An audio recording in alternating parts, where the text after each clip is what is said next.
All right. Actually, let's talk about Namir. YBN Namir's project, Visionland, is his first solo album. Expected to do 4K. It hurt me today when I had to tweet that out. But, in my relations with what I do and also, speaking with rappers, I've been called to the carpet a bunch of times to say, hey, not because you're okay or you're cool or you like a rapper means you don't report their sales. Because of obviously, it was a little conflicting today, me tweeting it out. I knew people instantly were going to start joking on him.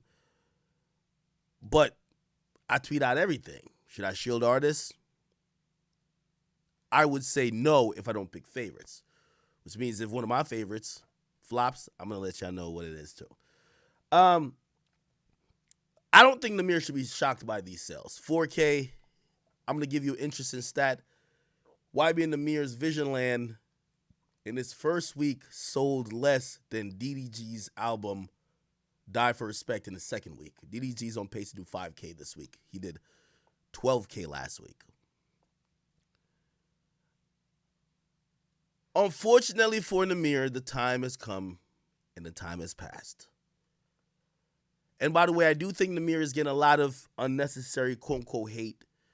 But I'm here to give and ring the bell for all the rappers who are in the game. The era is over. And a lot of y'all fit this bill. I'll tell you what bill this is. In 2018, there was a very popular trend of non-street niggas who used to talk street shit. And if you listen to Namir rubbing off the paint, if you listen to people like even Rich the Kid, who was talking about he was dripped out in V-Lone and Off-White, but he'll still catch a body. If you listen to a lot of those rappers who were pretty much, they were the swag gangsters, it used to fly. In 2021, people rather listen to the real. They actually rather listen to the actual gangsters, the Pooh Shiesties, the Dirks, and everybody else who they know is in the field. Young Boy, of course, included. The people who were swag rapping gangsterism, and by the way, I'm going to include Smoke Perp. He used to rap about all type of guns he had. Again, the real street rappers eradicated y'all. I'm being very, very honest. Your raps are not believable. They don't hit the same. When people see Pooh Shiesty, they think he's a real shooter. When they see Namir, they think he's a GTA role player. Being very honest. A lot of times rappers don't understand the concept of lightning in a bottle. A lot of this shit's lightning in a bottle. Y'all have a little era where you shock or you amaze people, and within that time period, people care. A year later, they don't.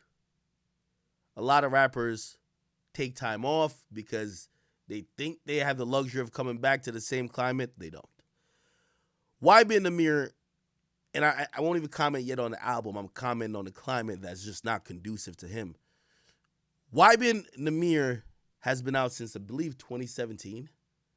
And he's dropping his 2017, 2018? I'm going to say 2017. And he's dropping his first solo album 4 years later. What happened is Rubbing Off the Paint was an instant hit.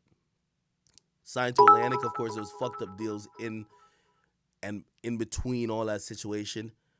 And once that happened, he did one of the biggest rookie mistakes you could do. Again, I don't blame him because he was young.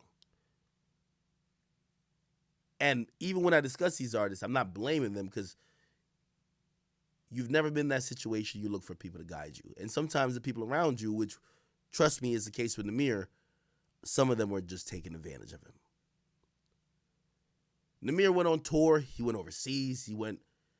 He basically toured for the next 2 years off of pretty much one song or two songs and then a collective mixtape, because just like what used to happen back in the day, when 50 got on, he put G-Unit on.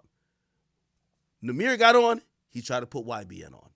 So he dropped a group mixtape. But again, out of sight and off the scene usually means out of mind. And what happened? I knew Namir was in trouble. I saw Namir, who has, I believe, over 3 or 4 million followers. Actually, I'll look it up right now. Probably even more.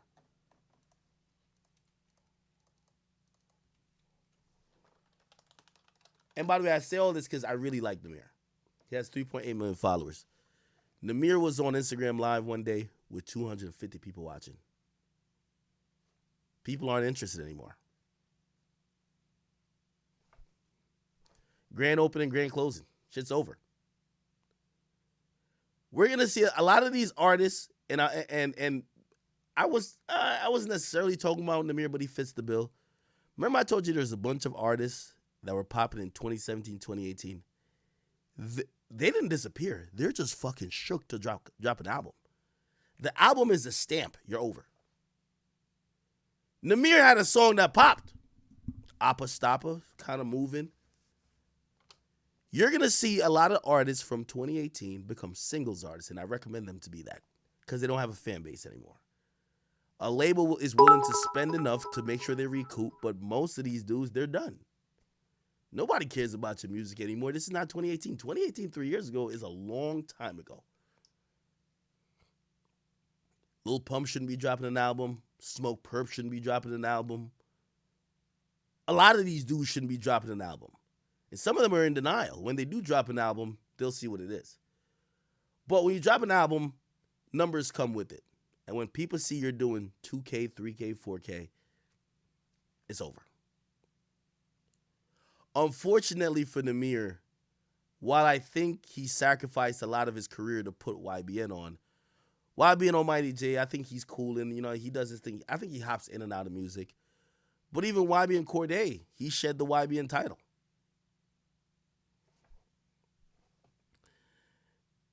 It looks right now that YBN might be a wrap. As far as the album quality,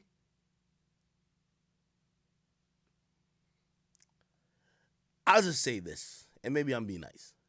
I don't think it's as bad as I'm seeing social media say. But this is the thing about social media, too. Social media is here to build you up, but they're here to take you down, too. YBN Namih. I'll go to YouTube. I've never seen this before. He has a song. Look at this. YBN Namih. He has a song called something Soul. It's called Soul Train. It's one of the highest, 324,000 views. One of the highest viewed videos that came from a song on his album. And it's really just the audio, really. I don't even have to start the song. Well, this is an ad, so, whatever. But look. YBN Namih, Soul Train. YBN Namih, Soul Train, lyric video. It's a lyric video. 5.6K likes. 53,000 dislikes. Look. 5.6K likes, 53,000 dislikes. Very unfortunate. A few rappers, when I said it, and I said it really gracefully and like, they should know. Sometimes they put me in this little hater thing. Yo, act be hating. Bro, I'm telling y'all some shit. What these motherfuckers, you see recently when I started like we gonna get to them bum ass niggas later. But you see now, bro, let me tell you this. I've been covering this hip hop shit since 2011, bro. You see why a lot of these rappers, I be telling them, I'm like, yo, y'all are in and out. Y'all are hot as fire. Then later on, it's not that same. I'm trying to steadily incline. I've been telling a bunch of these rappers who I've been cordial with from 2017 and 2018, all of y'all must grow.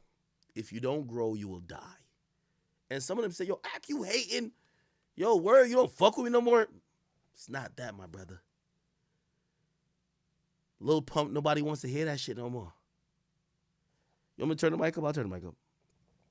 Lil Pump, nobody wants to hear you motherfucking do the same type of Gucci Gang flow anymore. It's over, brother.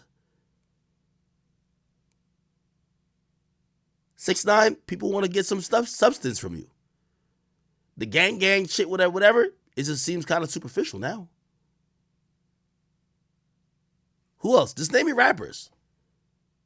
Just name me all type of rappers from 2017, 20. I'll give you the criticism of all of them. Lil Uzi has grown. Lil Uzi's grown. Trust me, Lil Uzi has rapped more. I remember in 2016, 2017, you would have to Google old videos of Uzi in Philly to see him rapping. He's rapped more. Lil Tech is about experience what and I could tell if somebody's here around Tekka, please send this video to him. Tech is about experience what Namir is experiencing. It's only one time we're cool with you rapping about 2 twin Glocks, bro.